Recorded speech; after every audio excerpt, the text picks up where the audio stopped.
Welcome back to Single Black Vegan. Today I'm going to show you how I made a personal pan pizza stovetop. These are from Trader Joe's. Thank me later.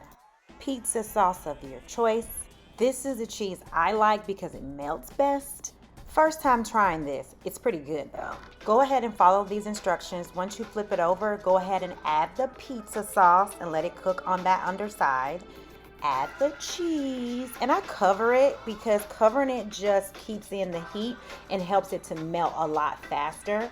Now check out this crust. Look at that, golden brown crunchy crust fat.